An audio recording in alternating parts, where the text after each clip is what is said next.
Hello and welcome. Our topic for the day is describing the transformation of a basic function. Let's understand the basic transformations and then we'll see how the function has been transformed.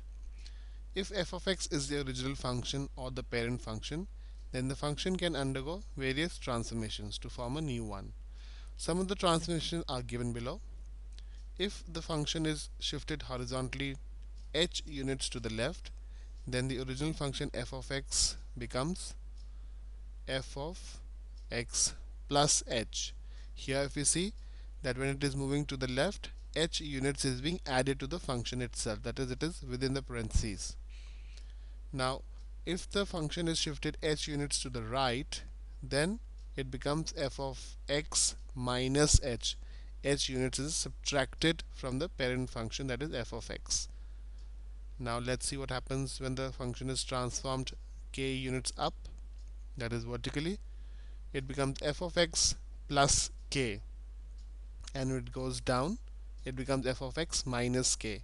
If we notice the difference between the horizontal and the vertical shifts, the h units is added inside the parenthesis, that it is within the function, while when it is vertically shifted, the k units, if we see, are outside the parenthesis. So this is a major difference between the horizontal and the vertical shift.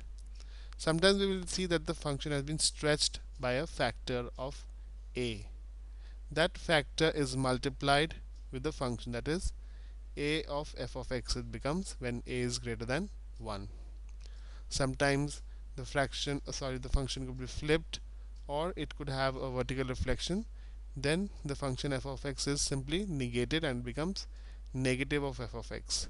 So these are some of the transformations. We'll identify what all transformations have undergone and we'll describe them. Let's look at the first question. Describe the transformation from the parent function. Here the parent function would be y equals to x squared. That is the basic function of a parabola. Now here we see the given equation is y equals to 3 times x minus 4 squared minus 3.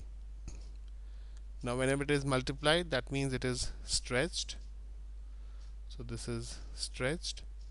When we are subtracting some units, that means it is moving to the right, and when it is subtracting outside the parenthesis, that means it is going down. So that means it is stretched by a factor of 3, right to the factor of 4, and down the factor of 3.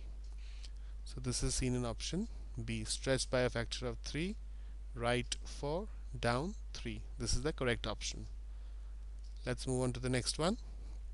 Describe the transformation from the parent function y equals to 3 times x squared plus 2. Now here it is being stretched by a factor of 3. Now inside the parentheses nothing is there, so it is not moving horizontally in any of the directions, but it is going up vertically by 2 units.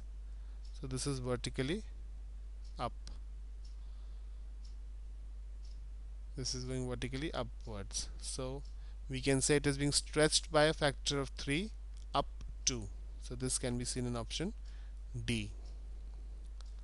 Let's look at another question. Describe the transformation from the parent function. Now the transformed function is 2 times x minus 4 squared minus 1. So here it is being stretched by a factor of 2. It is moved horizontally, that is right, by a factor of 4, right 4, and down 1. So here we see stretched by a factor of 2, right 4, down 1. This is seen in option D, right 4, down 1. That's correct. Let's move on to the next question. Describe the transformation from the parent function. Here the given function is y equals to 3 times x plus 1 squared plus 4. So here it is being stretched by 3. Now easy to understand. Left 1 and up 4. So this is stretched 3, Let's look at the options. Left 1 and up 4. This is seen in option A. I hope describing the transformation of a basic function is easy now. Thank you for watching and have a nice day.